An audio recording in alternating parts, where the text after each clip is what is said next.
Today's news.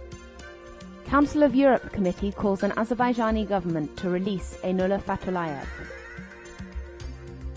Baku hosts NATO after Lisbon summit, new strategic concept.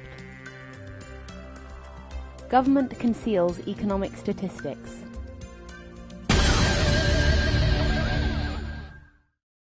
The Council of Europe Committee of Ministers has released its final statement on the case of imprisoned journalist Einullah Fatullayev. The statement emphasizes that as a member of the Council of Europe, Azerbaijan has undertaken to abide by the final judgment of the European Court. The November 11th ruling by the Azerbaijani Supreme Court makes Fatullayev's release possible. However, he remains behind bars, and there are still questions being asked about the legality of his imprisonment since April 2007.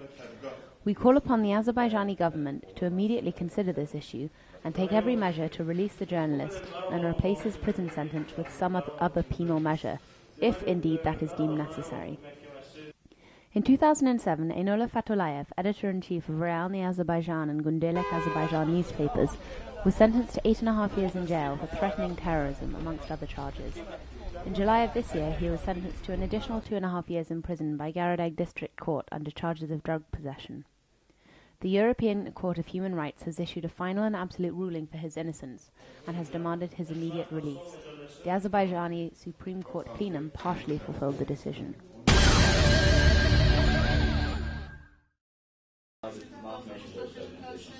A conference on NATO after the Lisbon summit, new strategic concept, was held in central Baku today.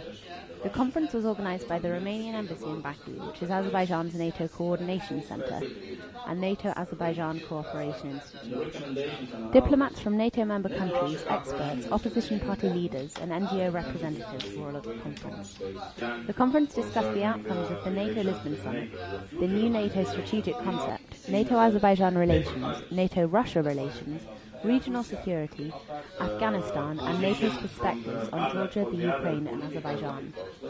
The collective defence plan was once again included as a crucial part of NATO's 10-year strategy. NATO-Russia cooperation was also considered.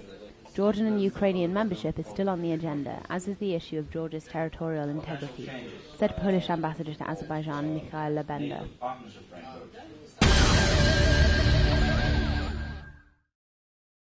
Today, the Assistance to Economic Initiatives Public Union held an event to discuss public access to economic statistics.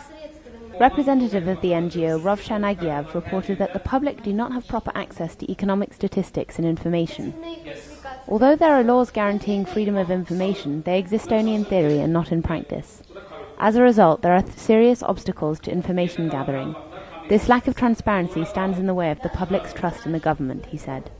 Agiev added that journalists cannot view economic policy documents, a state of affairs that casts doubt on the effective operation of the government.